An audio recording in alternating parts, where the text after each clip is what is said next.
مشاهدينا الكرام أينما كنتم أسعد الله أوقاتكم، أهلا بكم في عدد جديد من السلسلة الوثائقية الرياضية لا كازا ديال سبور. الحدث في الآونة الأخيرة تصنعه ببساطة كرة القدم السنغالية، تتويجات في مختلف الفئات، كان آخرها تتويج منتخب أقل من 17 سنة هنا بالجزائر بالتاج الإفريقي.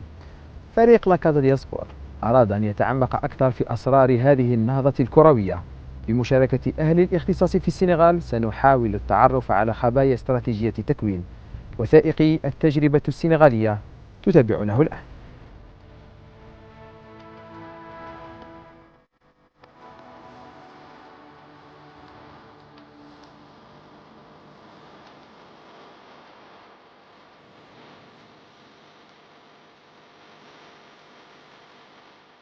Je suis Abdoulaye Cissé.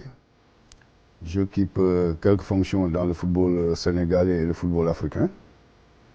Je suis membre du comité exécutif de la Fédération sénégalaise de football, vice-président de la commission juridique.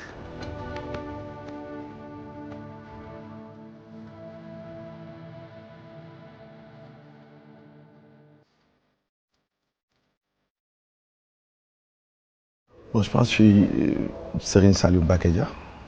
Donc voilà, je suis professeur d'éducation puis de formation, où j'ai terminé ma formation au Sénégal depuis 2000.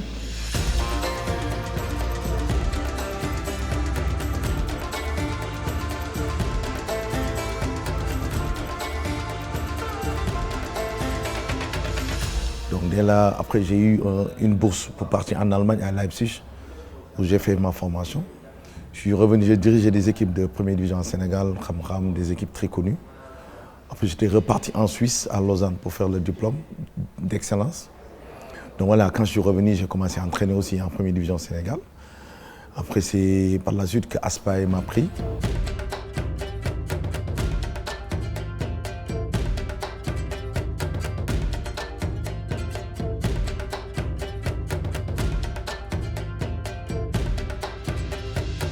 Je m'appelle Mayassine Mar, je suis le directeur technique national de la Fédération sénégalaise de football. Je suis expert également à la FIFA et à la CAF également aussi.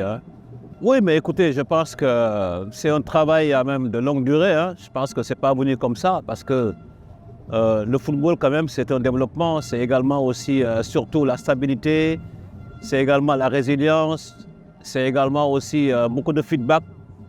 Et je crois qu'aujourd'hui, si on est arrivé là, c'est parce qu'on a une fédération qui est stable, ça c'est important, un président qui est là depuis 3 mandats, c'est important, un DTN qui est là également depuis 12 ans, également on a des entraîneurs nationaux également qui sont là depuis presque 5, 6 ans, 7 ans. Je pense que c'est ce qui corrobore un peu quand même les résultats, c'est en fait c'est une équipe qui dure, stable, qui gagne, mais avec des projets très clairs également aussi. وليد بوشنافة مكون دولي في الإدارة الرياضية في المانجمنت الرياضي والاتصال الرياضي. اشتغلت في نوادي أوروبية، اشتغلت مع نوادي جزائرية، حاليا أكون مديرين رياضيين وأشتغل أوتونكو فريلانس مع اتحاديات. اشتغلت مع الاتحادية الأوغندية، اشتغلت مع الاتحادية الكونغولية، ومنذ سنوات أنا مكون لدى المركز الدولي للCUS والفيفا في إطار الدبلوم الخاص بالمديرين الرياضيين سواء في إفريقيا وفي أوروبا. أظن أن السنغال أصبحت نموذجا في التسيير، نموذجا في تكوين اللاعبين، ونموذجا في تسويق اللاعب الإفريقي نحو أكبر الدوريات الأوروبية.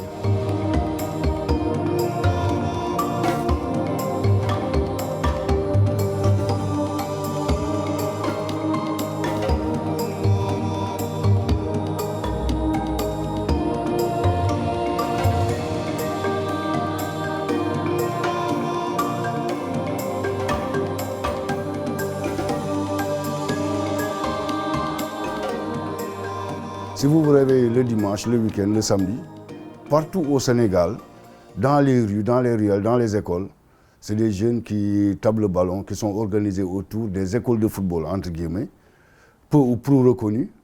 En plus de cela, il y a l'association dont j'ai parlé tout à l'heure, qui fait 8600 associations réparties un peu au niveau du Sénégal. La Fédération sénégalaise n'a fait que organiser cela. La Fédération sénégalaise de football est dépositaire du football au Sénégal parce que l'État a donné à la fédération la charge d'organiser le football. Donc la fédération a organisé autour de ces centres, autour du football de masse, autour du football de rue, autour également des clubs. Il a organisé le football pour qu'aujourd'hui, on en soit à ce niveau. Je pense que moi, je suis en même temps dans la direction technique nationale chargée du football des jeunes. Je pense qu'on avait mis en place depuis un plan quadriennal, un plan stratégique quadriennal où il fallait, c'est depuis 8 ans même, on l'a fait 4 ans, on a remis à 4 ans encore. Et je pense que la chance, c'est qu'au Sénégal, les structures sont stables. Le président est là-bas depuis longtemps, le directeur technique est là-bas depuis longtemps. Ça veut dire qu'il y a une continuité plus ou moins un peu sur ces plans stratégiques de développement. Et au bout de ces 8 ans, on devait arriver là, à ce niveau. Donc maintenant, il fallait commencer par ce travail que j'ai dit en amont, avec des jeunes qu'on devait prendre à bas âge, avec le tournoi, qu'on ne pouvait pas déplacer parce que c'est important, les enfants, c'est important de les encadrer. À très bas âge, tu ne peux pas les amener, mais il y a des structures régionales où ils sortent pour jouer. Ils vont jouer des sélections pendant les vacances de temps en temps. Il n'y a pas longtemps, on a pris les meilleurs U13-15. Pendant les vacances où ils ne sont pas à l'école, ils sont venus faire stage d'une semaine. Et c'est des enfants, déjà, tu les prépares en équipe nationale, tu les prépares sur les valeurs nationales, tu les prépares un peu sur c'est quoi la compétition, sur c'est quoi le monde professionnel. Parce que tout ce qui est en train de se faire aujourd'hui, c'est la main du local, la main des experts sénégalais. Et donc nous rêvons à tout moment d'avoir dans nos sélections l'expertise locale. Maintenant, au-delà de ça, en fait, nous voulons exporter et non importer. Vous l'avez dit, dans la sélection U17 actuelle, il n'y a qu'un seul expatrié. C'est peut-être le vouloir des sélectionneurs, le vouloir de l'encadrement, mais c'est parce qu'on a trouvé sur place la bonne graine. Comme on a trouvé sur place la bonne graine, inutile d'aller voir ailleurs. Peut-être c'est cette bonne graine-là qu'on va beaucoup plus refaire, parfaire et l'exporter, et maintenant importer ce qui se fait ailleurs. Je crois qu'ils ont apporté un plus au niveau du mental. En 2002, l'équipe du Sénégal bat l'équipe de France à la Coupe du monde de football en Corée. Et je crois qu'il s'est passé un événement majeur et crucial à ce moment-là. C'est-à-dire qu'il n'y avait plus une forme d'autocensure, il n'y avait plus une forme de sentiment d'infériorité. Les équipes du Sud, et nous sommes aux égaux. Aujourd'hui, nous pouvons rivaliser avec vous. Aujourd'hui, nous sommes au même niveau que vous.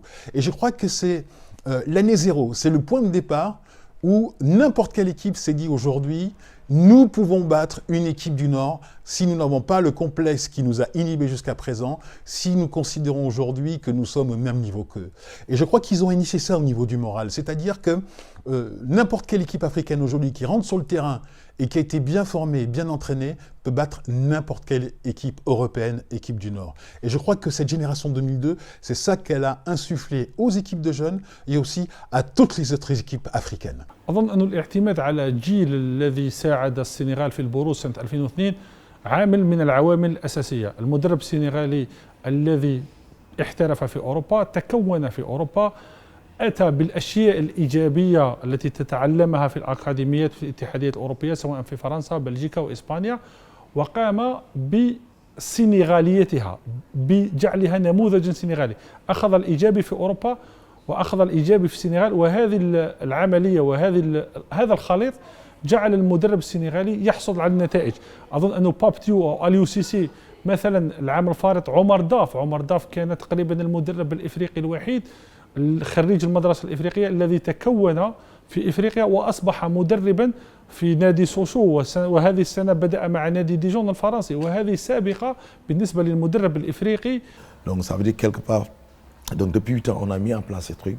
Il y a beaucoup de joueurs, même quand tu vois l'équipe A, c'était un projet depuis les Ghana, je pense que nous on les avait déjà en Cadet, en U17, toutes les sélections que je vois, à part certains qui sont venus d'Europe, tous étaient déjà partis dans la petite catégorie. Parce que l'essentiel c'est d'avoir une traçabilité pour ces joueurs, de ne pas tout de suite les laisser.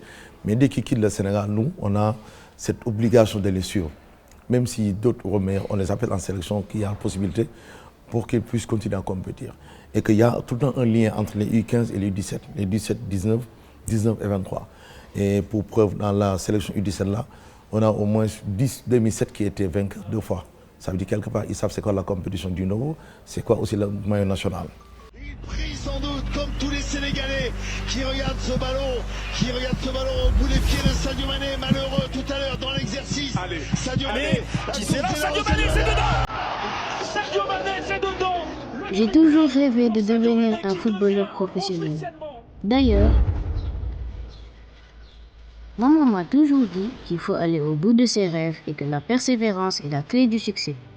C'est la raison pour laquelle je m'entraîne dur pour réaliser mon rêve. À part l'école, je passe mon temps à jouer au football.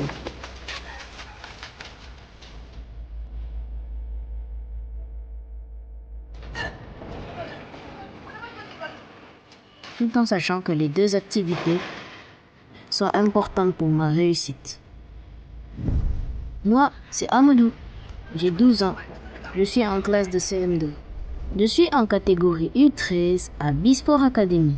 À B-Sport Academy, nous avons la chance d'avoir d'excellents entraîneurs et un bon cadre pour bien travailler. C'est dans cette perspective que notre académie est invitée à un tournoi international en U13.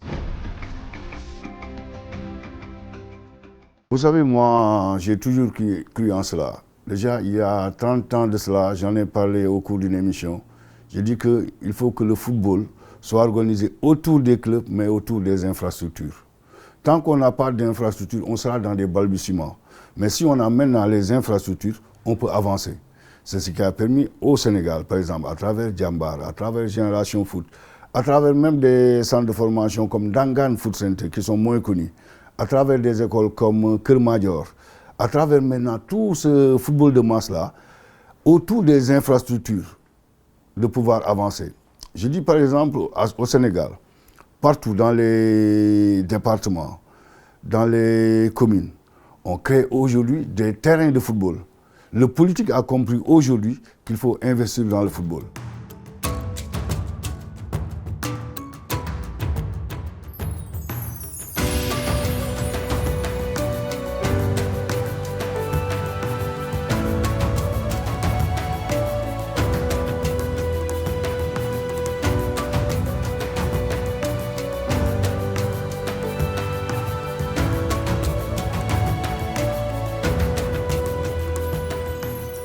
Il y a beaucoup de centres. Hein. Bon, tu viens de citer Génération Foot, qu'on ne présente plus avec Sadio Mané comme produit.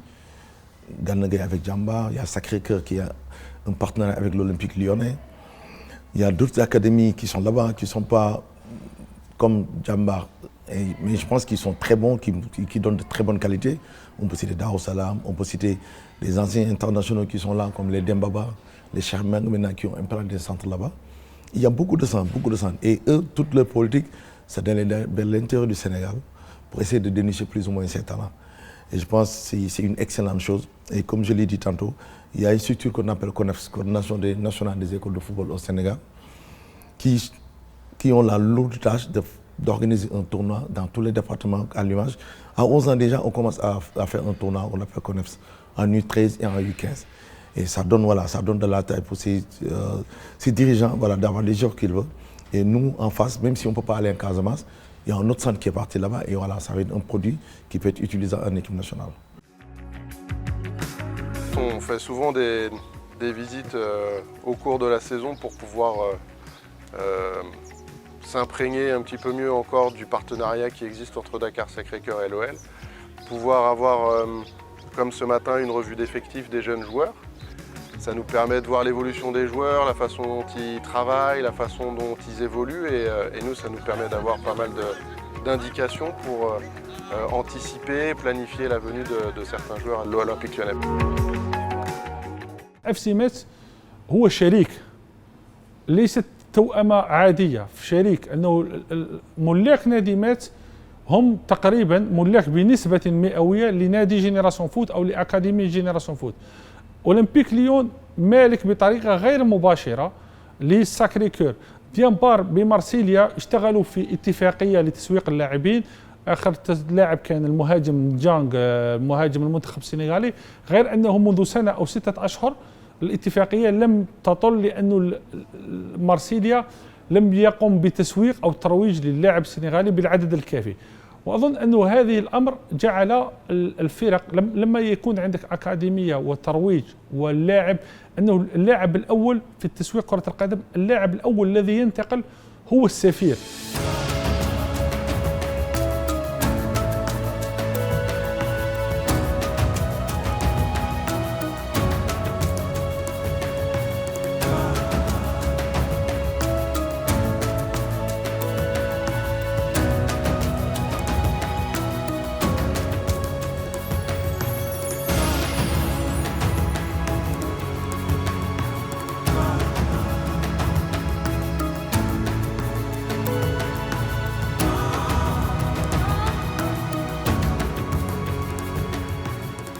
que j'apprécie, je trouve très intéressant avec les centres de formation sénégalais, c'est que la proposition est claire, elle est très claire. Elle s'appuie sur 3 piliers, sur un triptyque.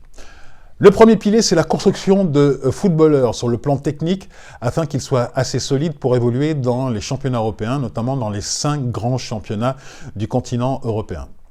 La deuxième proposition, c'est de les accompagner sur le plan scolaire, qu'intellectuellement, ils soient armés pour être solides une fois qu'ils seront sortis du cocon familial et qu'ils sortiront du Sénégal.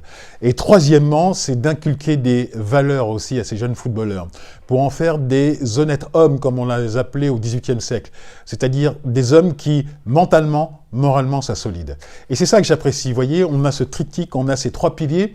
أظن أنه كانت عندي زيارات عديدة للسنغال آخرها شهر مارس الفارط أني قمت بتكوين المديرين الرياضيين والإداريين في إطار برنامج المركز الدولي للرياضة CUS والفيفا. أظن وزرت على هامش هذا التكوين عدد من الأكاديميات مثل جينيراسيون فوت أو داكار ساكريكور أو حتى جافار فريق المعروف أو حتى فريق جان دارك. أظن أنه السنغال استطاعوا أولاً أن يستثمروا في العامل البشري.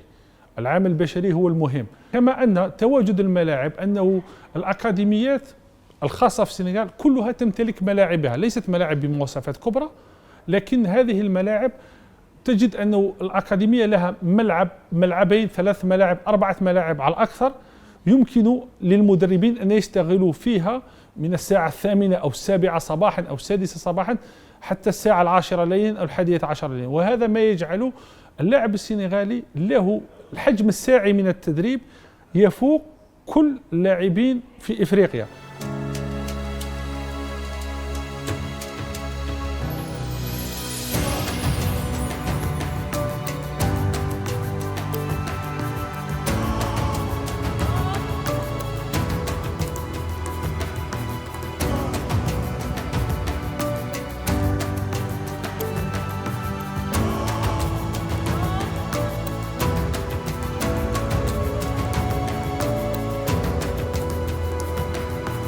Bonjour, je m'appelle Amadou Diouf, pensionnaire de l'Académie Génération Foot, international sénégalais en catégorie U17. Oui, j'ai commencé à jouer dans une école de football à Dakar qui a été dirigée par mon père et par la suite j'ai intégré l'Académie Génération Foot.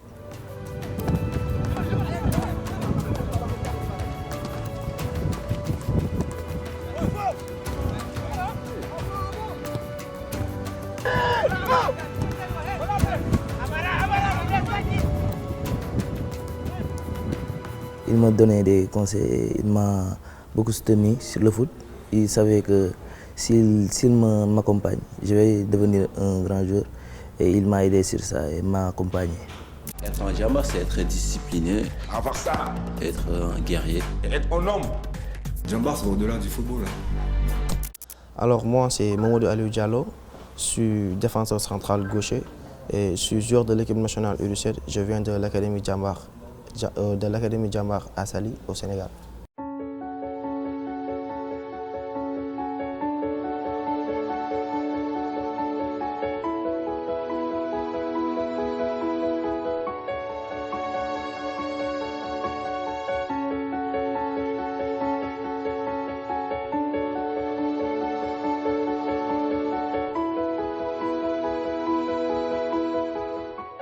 Je suis entré à Djambar en 2019 par les tests au niveau national et depuis c'est là où j'ai fait ma pré-formation et aujourd'hui je suis dans la formation et je continue aussi je suis toujours dans la formation.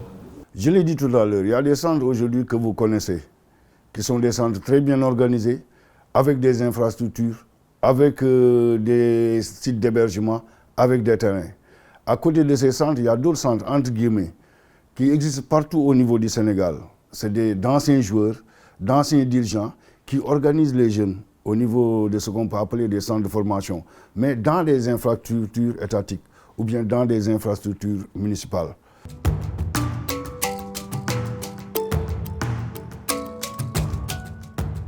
Bonjour, merci de m'avoir choisi pour l'interview. Je me nomme Abdelaziz Fall, international U17 sénégalais. Je suis joueur de Keur Madior Football Club. Je suis milieu de terrain défensif ou central.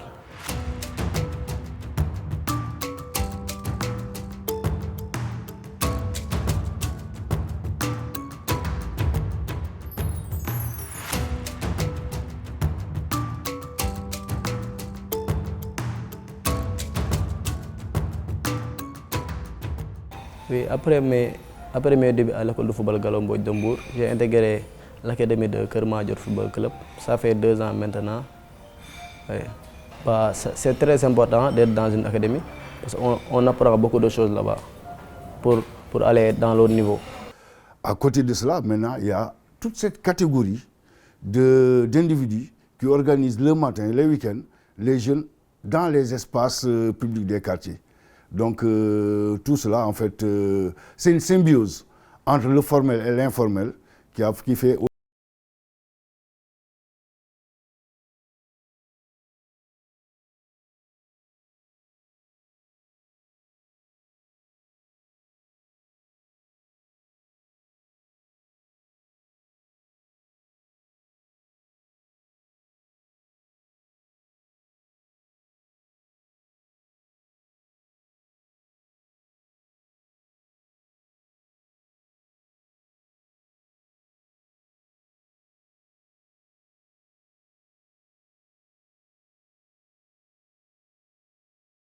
Année, elle a été créée en 2020, après la Covid, dans le contexte de venir en aide aux jeunes, que ce soit sportivement et éducativement. Tout au début, je donnais des cours du soir à l'école Elhadji Fall Salim au primaire. Après, le soir aussi, je donne des cours à la maison, des cours à domicile, gratuitement.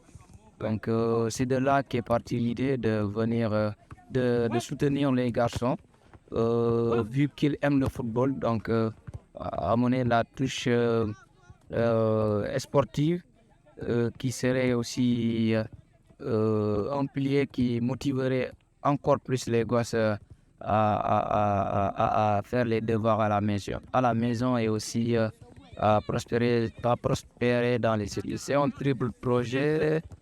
Dans la mesure où il s'inscrit dans le cadre sportif, football, je veux dire, éducatif aussi, et surtout aussi dans le cadre social, de partage entre les jeunes, autour de quelque chose que nous partageons tous les jours. Ça nous a beaucoup aidé, ça nous a donné des expériences, surtout nous les gardiens. Ça nous a aidé à faire des passes, à récupérer des ballons, de faire des sorties, de récupérer des ballons comme des contre-attaques. Auparavant, on ne sait pas comment faire la passe et faire le contrôle. Mais maintenant, alhamdulillah, ça nous a beaucoup aidé. Et s'il y avait un club à choisir, tu choisirais lequel? Bon, si devenu joueur professionnel, je choisirais l'FC Barcelone.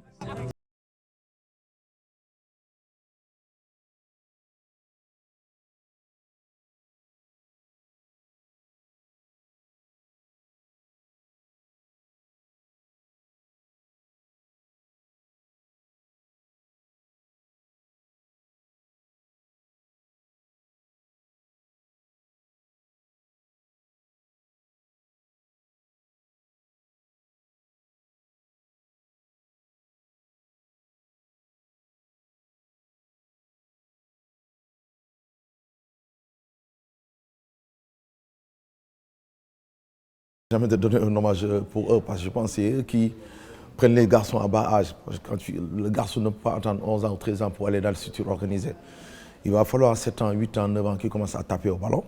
On rend hommage, comme je dis, parce qu'ils s'activent. Des fois, ils n'ont aucun moyen. Ils font quelques ballons, mais il y a la volonté, il y a cette passion. Je pense que la passion est avant tout. Parce que dans beaucoup de pays, les gens préfèrent être en haut parce que c'est là-bas qu'il y a l'argent. Mais avec les enfants, il faut avoir la passion. La passion, il faut aimer ce que tu veux. Parce que les enfants, tu dois continuer l'éducation. L'éducation au terrain, tu dois le continuer là-bas au terrain. Essayer d'être quelqu'un aussi de très sociable. Parce que tu dois aller savoir comment les garçons vivent, comment ils se réveillent, c'est qui leur maman, leur papa, pour essayer plus ou moins. Parce que des fois, tu peux te tromper sur un enfant. Il est déjà court, tu ne lui vas pas grandir. Mais si tu vas voir sa famille, ses parents sont grands, tu te dis peut-être tôt ou tard, il sera ça. Ouais, comme je vous ai dit, c'est très important d'être... Parce que quand tu n'es pas dans une académie, tu ne connaîtras pas beaucoup de choses dans le football. Voilà, c'est très important d'être dans une académie. Ouais, parce qu'aujourd'hui, vous savez, pour un jeune, un centre de formation, il lui permet de progresser parce qu'on peut jouer des championnats là-bas, il y a des tournois, En grosso modo, ils mettent tout en place pour nous permettre de progresser, pour aspirer le haut niveau, quoi. Oui, les académies nous aident à être meilleurs sur le terrain et en dehors du terrain. Et ils nous indiquent sur le bon sommet pour être un homme de qualité à l'avenir. Les clés de la réussite du football sénégalais, je crois qu'il faut les chercher dans la qualité de ces centres de formation. Et là, il faut rendre hommage au tout premier, au pionnier, Aldo Gentina, un pâtissier qui habitait dans le quartier du Point E à Dakar dans les années 90 et qui va créer le tout premier centre de formation. Il faut lui rendre un hommage. En 2000, c'est la naissance de Génération Foot, d'où est sorti Sadio Mané. En 2003, la création certainement du centre de formation le plus médiatique à travers le monde, Jambars, créé par Jimmy Adjoviboko et Patrick Vieira. D'autres centres de formation vont voir le jour, comme par exemple le centre de formation Bruno Metsu, qui a été initié par Hervé Renard. Il faut noter aussi que le Paris Saint-Germain, en 2021, a inauguré un centre de formation également de football. D'abord, nous rendons grâce à Dieu, qui a fait que le football sénégalais aujourd'hui soit sous les feux de la rampe. Ça, c'est l'œuvre de Dieu. C'est Dieu qui nous a permis d'être à ce niveau. Mais le Sénégal a un peu travaillé quand même à ce niveau. Aujourd'hui, on connaît les centres de formation Jambar, Génération Foot. Mais il faut dire, avant ces centres de formation, il y avait d'autres centres de formation qui ont préexisté à cela. La case avec Feu, l'ancien président de la fédération, Malick Sissouri. Il y avait également, au niveau plus ou moins bien organisé, d'autres centres qui ont fusionné un peu partout dans le pays. أظن أنها هي سياسة جماعية، ليست الاتحادية المسؤولة وحدها على نجاحات اللاعب السنغالي والمسؤولة عن نجاحات المنتخب. الاتحادية لها نسبة كبيرة في هذا، لكن أنه الدولة السنغالية، اللاعب السابق السنغالي، الفرق السنغالية، الأكاديميات الخاصة هي التي ساعدت كلها. هذا التواجد وهذه المجموعة جعلت اللاعب السنغالي لاعبا نموذجا في التسويق ولاعبا مربوط بالتتويجات الإفريقية والعالمية. Il faut rajouter à cela également le Centre technique national de football sénégalais qui a été livré par la FIFA en 2017 et qui reçoit toutes les équipes nationales et qui constitue aujourd'hui un très très bel outil. Vous voyez, c'est l'ensemble de ces points qui sont importants, qui ont été des événements à chaque fois, qui ont permis de construire le football sénégalais. Ce sont des années de travail et de construction à travers ces centres de formation qui permettent aujourd'hui au football sénégalais d'exceller et d'être nous proposé à travers tout le continent de football de rêve. Il faut le rappeler, il y a 2 centres de développement au Sénégal qui nous permettent de s'entraîner régulièrement, correctement comme on veut. Et ça, c'est le fruit du travail de la fédération qui a essayé de mettre en place ces structures pour nous permettre d'être autonomes dans la préparation, d'être comme dans un hôtel avec un terrain naturel, terrain synthétique. Donc, ça veut dire que d'abord, c'est le lieu de le féliciter. Deuxième, comme fruit de travail aussi, c'est l'abnégation que ont tous ces éducateurs. Je pense que nous, on est là-bas depuis longtemps, comme on dit, que ce soit moi, depuis 2007, je suis dans les équipes nationales. Maledaf avait le U20, lui, pareil, depuis 2005, il est dedans. Donc il y a une stabilité dans les structures. Il y a plus ou moins un suivi de tous ces jours. Il y a un suivi de tous ces noyaux de jours qu'on a. Parce que même si je suis venu ici avec 26 jours, je pense que j'ai laissé... Parce qu'on avait un noyau de 60 jours, on a laissé 24 jours qui pouvaient aussi faire le même travail. Mais à demain, il faut faire un choix par rapport à ce que tu veux, par rapport aux valeurs de la nation pour essayer d'amener une équipe.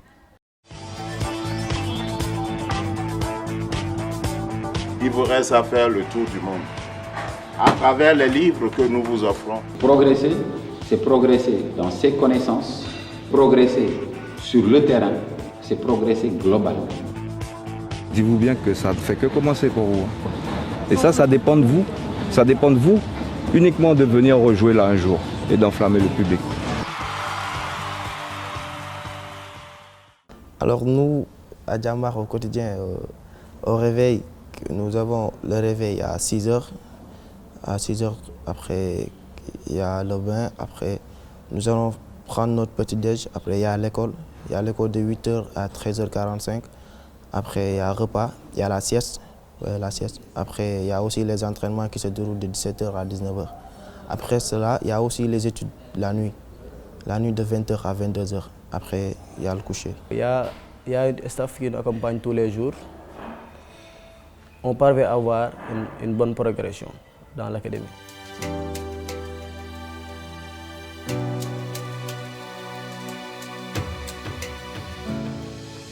العامل الأساسي أنه في السنغال كرة القدم لا تتنافى مع الدراسة. أول شيء أنه كل الأكاديميات متعاقدة مع مدارس خاصة أو مدارس عمومية أو حتى مراكز تكوين مهنية. اللاعب السنغالي الذي لا ينجح في كرة القدم سينجح في حياته المهنية، سينجح في حياته الدراسية، وهذا أمر أساسي. Ouais, vous savez, c'est très important parce qu'à Djambar, à chaque fois, on nous répète la même chose. Même s'il y a des noms comme il y a M. Peragis qui est là-bas, il y a pas mal de personnes. À chaque fois, ils nous disent la même chose. Ils nous disent que les études pour un joueur, c'est très important. Vous savez, aujourd'hui, pour jouer au haut niveau, nous avons besoin d'un bon niveau intellectuel. Vous savez, alors maintenant dans le football, c'est pas que dans le terrain, il y a aussi au niveau intellectuel.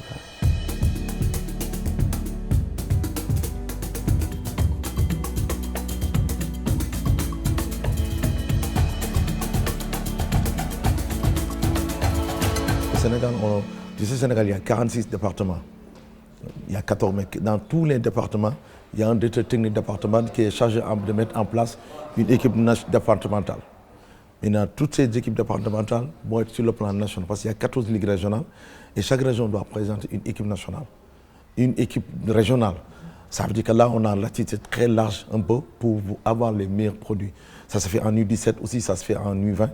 C'est des sélections, on les appelle des sélections régionales dirigées par les directeurs techniques régionaux et les directeurs techniques départementaux. Donc, et là, nous, en tant que sélectionneur national, on a ce choix voilà, de voir ces tournois, d'être avec eux, de voir comment ils jouent. Et au-delà de ça, je pense aussi, il y a des académies qui sont là, qui font une politique pareille, qui vont prendre des joueurs à 13 ans, à 11 ans, les former. Donc ça nous donne un large éventail pour mettre en place des équipes très compétitives. Écoutez, je pense que c'est vrai que nous, à partir de 2012, 2013 jusqu'en 2015, en fait, nos sélections de jeunes, effectivement, tournaient autour du centre de formation de Djambar. Et après, il y a eu celui de Génération Foot, Dakar Sacré-Cœur. Mais après, on s'est rendu compte que c'est vrai qu'on avait de bonnes équipes, mais on ne gagnait pas également aussi. Mais on se rendait compte également aussi quand même que tous les meilleurs joueurs du Sénégal n'étaient pas concernés parce qu'en fait, ça tournait autour de 30 centres de formation. Après, on a changé un peu notre conception de détection. Donc, il fallait avoir la possibilité de donner la chance à tout le monde et de voir tout le monde pour mettre en place de bonnes équipes. Donc, nous sommes partis des 3 centres, mais nous sommes également aussi ouverts vers les clubs également qui ont de bons joueurs. Et ce qui a amené ce qu'on appelle les phases nationales de la petite catégorie que nous organisons chaque année. Donc, on a les moins de 17 ans et les moins de 20 ans. Chaque ligue, n'est-ce pas, amène une sélection en U17, en U20, et on se retrouve donc dans une région pendant 2 semaines et elles compétissent entre elles, les entraîneurs, tous les entraîneurs sont là et on fait une bonne détection pour avoir les meilleurs joueurs possibles. Donc ça nous a permis, n'est-ce pas, d'avoir une meilleure équipe, une meilleure sélection, une meilleure détection. Mais ce n'est pas seulement les joueurs, mais je pense que ce qui est très important chez nous, c'est en fait le volume de travail. Parce qu'aujourd'hui, on n'attend pas que la compétition vienne pour se préparer, nous on se prépare avant la compétition. Les équipes sont en stage depuis très longtemps, ils travaillent, ils partent, ils ressortent. Et je pense que ça aussi, c'est extrêmement important. Peut-être que c'est le lieu de saluer toutes ces femmes et tous ces hommes qui, du matin au soir, encadrent ces jeunes-là. Il y a eu la génération des Sadio Mané, des El Hadji Diouf, qui sont tous les footballeurs sénégalais sont passés soit par ces centres, soit par ce football de proximité. Donc, rendons grâce à Dieu qui nous a permis d'arriver à ce niveau.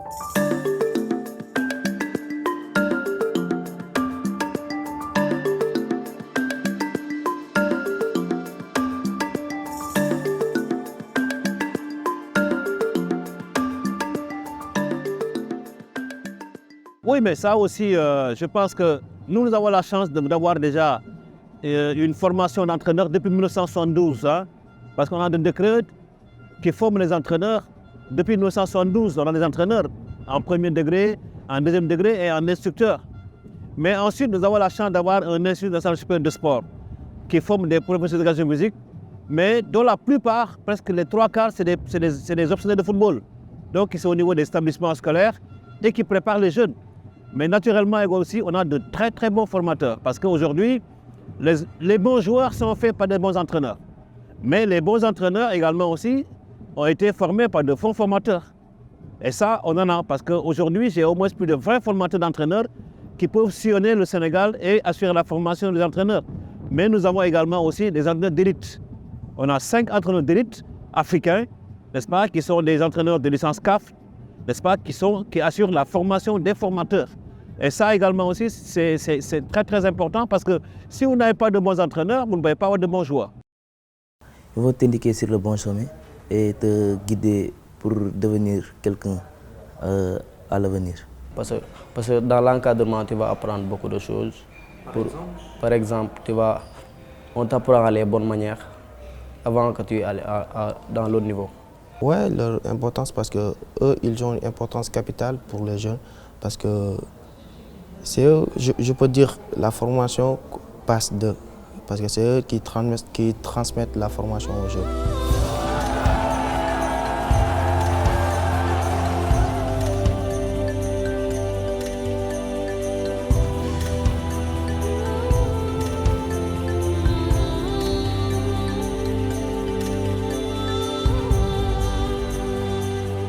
Lorsque nous sommes arrivés ici en Algérie, beaucoup nous disaient, oui, Sénégal, maintenant vous avez gagné la CAN, la sélection A, vous avez gagné avec le Bichoke, vous avez gagné avec les U20, vous avez gagné même avec les filles.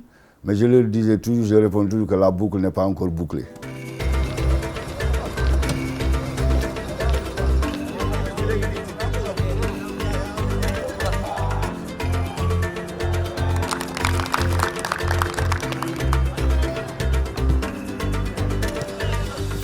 Bon, je pense qu'on est sur une belle lancée et on souhaite effectivement que ça se poursuive demain en gagnant cette finale-là. Parce qu'en fait, je ne pense pas que si on le gagne, on ne l'aura pas usurpé parce qu'on a montré à la face du monde que nous étions une bonne équipe, qu'on a de bons jeunes et le projet qu'on a mis en place sur le terrain était un bon projet de jeu. Et je pense que demain également aussi, c'est ce que nous allons mettre en place et souhaiter vraiment qu'on le gagne cette finale-là, Inch'Allah, et que ce soit une belle finale pour tout le monde et surtout pour le peuple algérien. Je pense que nous, on s'attend plus à un titre collectif d'abord. Je pense que ce qui est important, c'est qu'on gagne en équipe. Et c'est ça qu'on ferait croire aux joueurs. Soit nous allons gagner comme équipe ou mourir comme des individus. Je pense que ça, c'est notre credo. Il faut qu'on apprenne à être très collectif, à ne pas penser individuel, à ne pas penser à nos personnes, à penser à ce pays voilà, qui nous a tout donné, à cette fédération qui met tous les efforts du monde.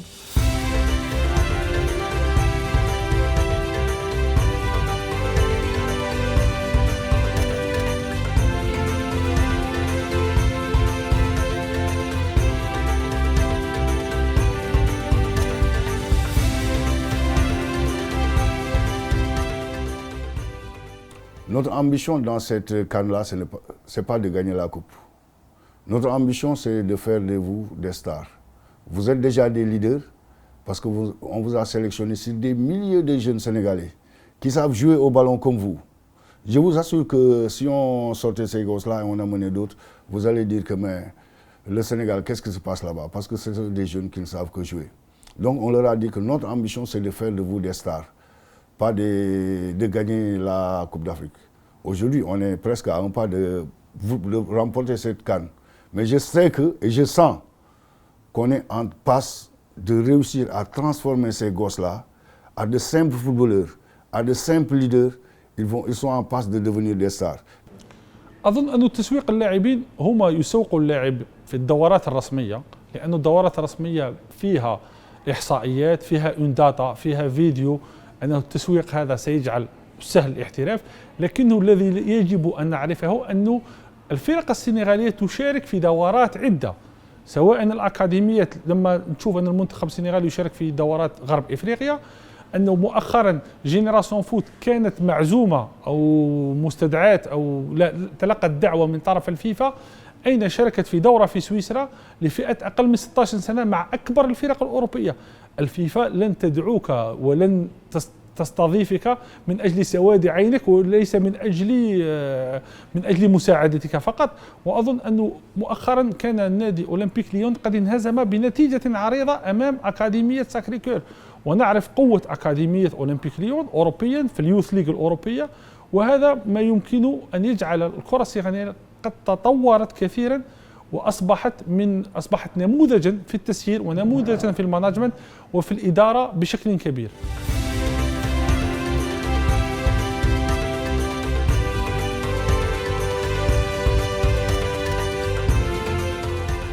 Bah oui, c'est très important. Ici, il y a une bonne staff qui nous a amélioré sur beaucoup de choses parce qu'on était en regroupement à Toubab Dialaw. Ça nous a permis de grandir dans ce tournoi. Oui.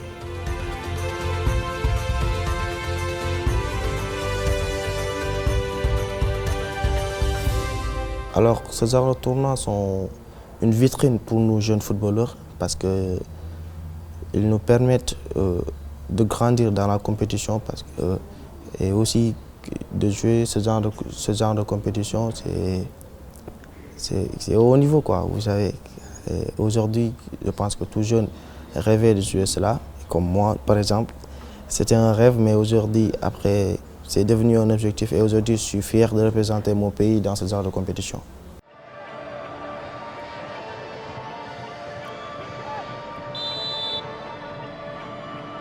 Traoré. Abash loses sight of it. And Senegal have the lead. Amara Diouf is the gem. There's his option. Captain steps up and slides it comfortably. One way. A match the other. Oui, ça nous aide à grandir sur beaucoup de choses et à nous aider à être meilleurs à l'avenir. Comme il y en a beaucoup de joueurs professionnels qui ont disputé cette compétition et qui sont devenus aujourd'hui des hommes, comme Osimhen qui a été meilleur buteur dans cette compétition. Et on va essayer de suivre leurs pas et d'être nous-mêmes. Ouais, c'est vrai un rêve de gosse parce que au plus petit, quand je voyais nos grands jouer ce genre de compétition, ça nous faisait rêver, quoi. Et aujourd'hui, comme on y est, c'est une fierté, c'est une fierté. Et après, il y a la Coupe du Monde qui arrive, comme vous le dites, et nous allons nous préparer, quoi. Inch'Allah. Oui, c'est un honneur et un plaisir de représenter mon pays à la CAN et d'être dans la première génération, aller en Coupe d'Afrique U17, au final. Oui. En plus de ça, une qualification à la Coupe du Monde. Oui, une qualification en Coupe du Monde, oui. C'est la première fois. La première fois et c'est certainement un rêve de gosse pour vous. Oui, c'est un honneur et un plaisir aussi.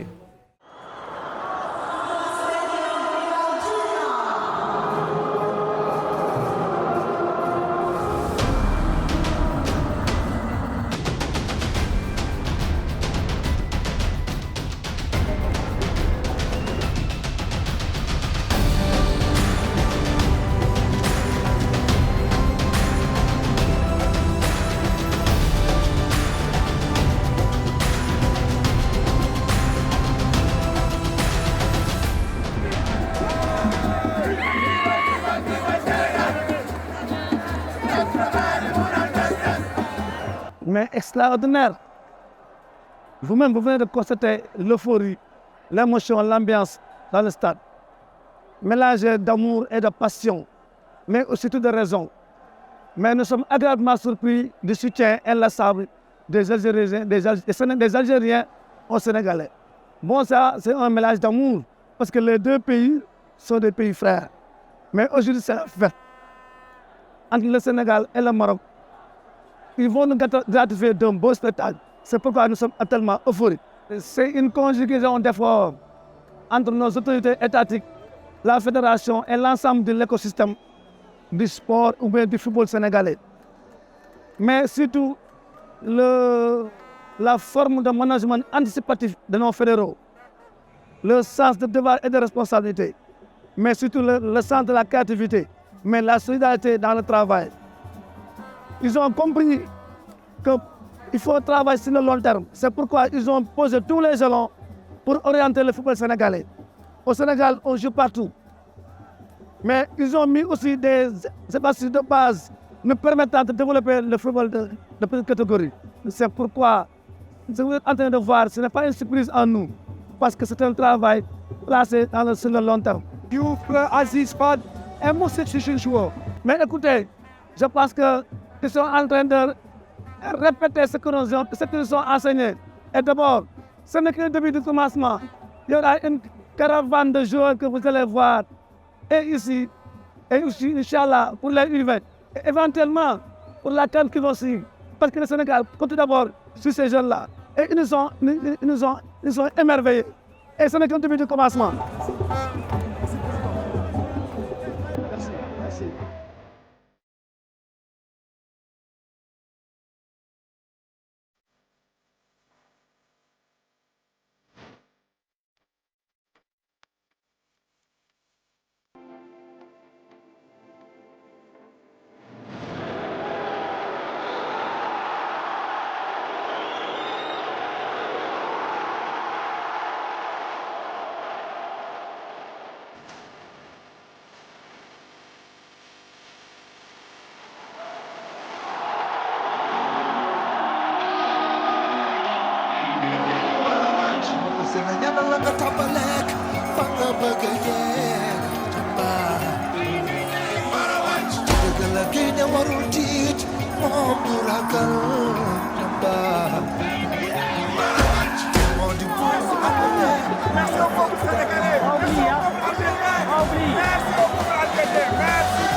Quand tu vois le jeune Amara en 2019, déjà il était au tournoi Danone Cup, il était meilleur buteur. Et là donc sérieux, ça ne nous surprend pas. Même si les gens s'affairent à parler des choses qui n'ont aucune importance dans la vie. Un garçon à 17 ans qui était meilleur buteur, pourquoi pas à 14 ans et puisse l'être. Si j'ai un conseil à donner aux U17 et à Amara Diouf, en fait j'ai un conseil à donner aux jeunes footballeurs sénégalais qui sont en mesure de pouvoir prétendre évoluer dans un championnat professionnel. Tout d'abord, je vais vous conseiller d'être très prudent. Vous savez, dès qu'on a le cocktail image, pouvoir et argent, quand on a ce trio, on peut rapidement perdre la tête, tomber dans des déviances et surtout attirer des gens qui ne vous veulent pas forcément du bien. Donc soyez extrêmement prudents. Et ensuite, le deuxième conseil, amusez-vous, faites-vous plaisir. Le football, c'est bien sûr un métier, mais c'est avant tout un sport, c'est avant tout un plaisir. Donc prenez du plaisir, allez, remportez des coupes et des médailles pour le Sénégal et rendez-nous heureux.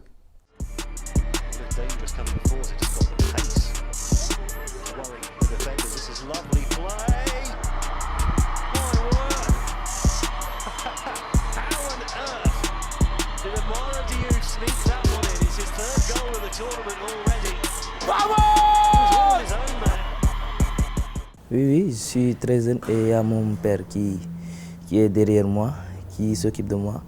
Je lui fais confiance et j'espère qu'il va travailler sur ça. Bah oui, il y a un staff qui gère ça pour nous. Nous, on est juste focus sur notre jeu et sur nos objectifs. Et je dois vous rajouter que, à l'avenir, ce que j'aimerais, moi, c'est qu'il y ait une inversion de la circulation des footballeurs.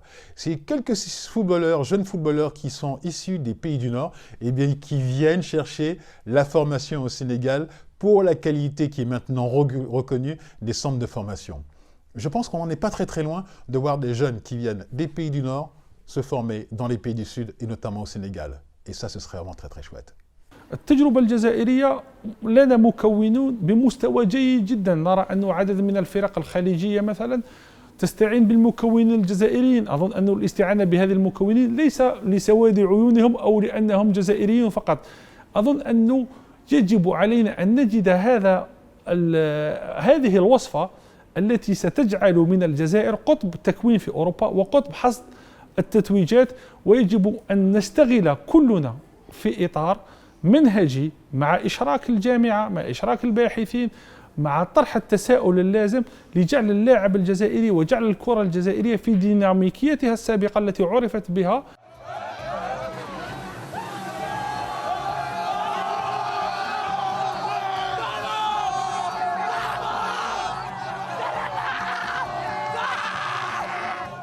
Bah oui, on va continuer de rêver. Oui, mon idole c'est Idrissa Gana Gueye en équipe nationale.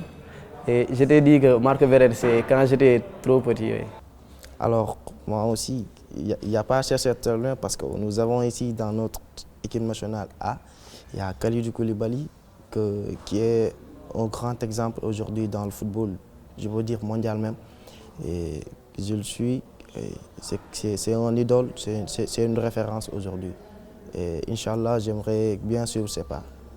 Bah oui, je remercie tout le peuple sénégalais qui nous a accompagnés jusqu'à maintenant et aussi ma famille et surtout ma mère. Donc cette sociabilité aussi est importante, ce professionnalisme aussi c'est important, mais toujours aussi d'avoir des qualités d'enseignant, des qualités d'apprentissage. Parce que de tout le temps, les gens confondent enfants et adultes et c'est pas la même chose, c'est pas le même entraînement. Les enfants ont leur façon de grandir, ont leur façon d'être. C'est Jean-Jacques Rousseau qui dit « Les enfants ont leur façon d'être et de grandir. Il ne faut pas les substituer aux nôtres, sinon on va déformer ce qu'ils vont être. » Je pense qu'on est dans cette logique, on essaie de les encadrer, de les mettre dans cette direction où demain ils pourront être de très bons joueurs.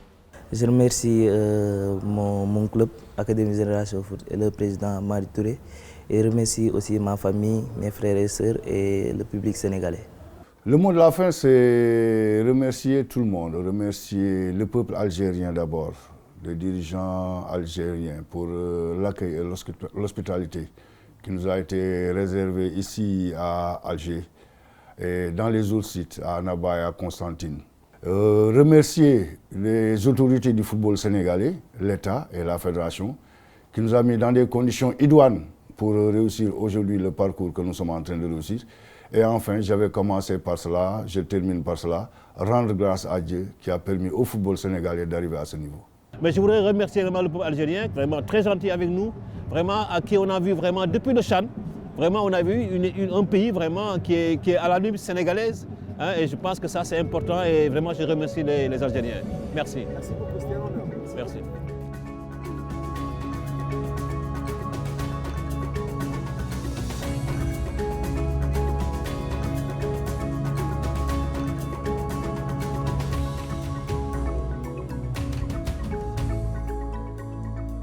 نعم، هي تتويجات قارية في مختلف الفئات نتيجة ثمار عمل قاعدي وتكويني أثبت من خلاله السنغال علو كعبه وسيطرته على كرة القدم الإفريقية. تجربة سنغالية أصبحت نموذجا يقتدى به على أمل أن ينتهج المسؤولون نفس السياسة من أجل النهوض بكرة القدم الجزائرية. ولمشاهدة الأعداد السابقة يمكنكم تصفح مواقع البرنامج الظاهرة أسفل الشاشة. كان معكم فريق لا كازا ديال سبور، دمتم في رعاية الله تعالى وحفظه، وإلى العدد القادم.